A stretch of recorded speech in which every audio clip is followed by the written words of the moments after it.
यार अब तू हमार गर्लफ्रेंड भै गेली।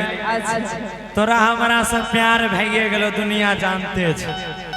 लेकिन जब तक प्रोग्राम में छी तभी तक ना हमारा साथ छी। बहुत बहुत जब घर चल जेबी तब बात केना होते? मैसेंजर पर तो अपन आईडी हमरा दे दिया, ओरिजिनल आईडी दिए। तोरा नाम से ढेरी आईडी छे, छौड़ो आर तोरा नाम से आईडी बना के गप करते रहे छे, बुझले? तो हमारे को बात सुन, सुशील भाई आ जाइए। हमारे को बात सुन, हमार नंबर उमर ले ले और नंबर लिखा दे छियो 97 99 0 का 98 0 उठ। ठीक आ नंबर सुन, आ बात हमर सुन। मैसेंजर पर मैसेज करबो। ओहो हल्का डिले और दीजिए हे भैया कि मैसेंजर पर मैसेज करबो। अरे दिल के हमर मालिकाई गे तू अनलाई न रही है, बुझले? और की इमहर से लिखबो तू केहन छे, अरे उम्हर से लिखी है फाइन गे तू अनलाई न रही है। रावी ना सुना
यूज करके देखे कम छै खर्चा के, बुझले? सुना ना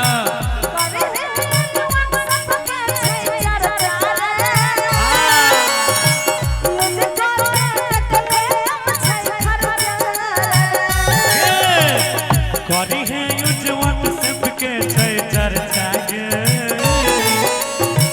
यूज करके देखे कम छै खर्चा के। और पापा से अपन पैसा चोरा कर अभी तक नया नया प्यार भेल छै त अब देखी हमरा त कमाबै छियै नहीं जे तोरा देबो, त पप्पे से चोराई बाप के पैसा चोरेबो, बुझले?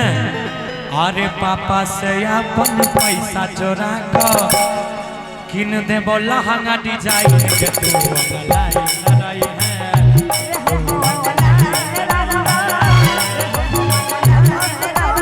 मैसेंजर पर मैसेज करबो, मैसेंजर पर मैसेज करबो, दिल के हमर मालिकाई के तू अनलाई न रही है, के तू तो अनलाई न रही है। इमर से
हम बेचारा फोटो में पर काम लगेबे उ नहीं छै फोटो देख के जिया हियो के फोटो देख के जिया हियो के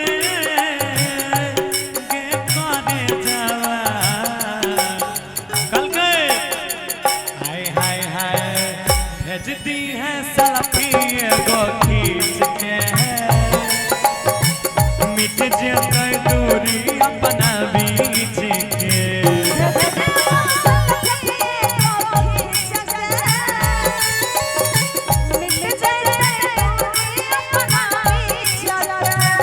और की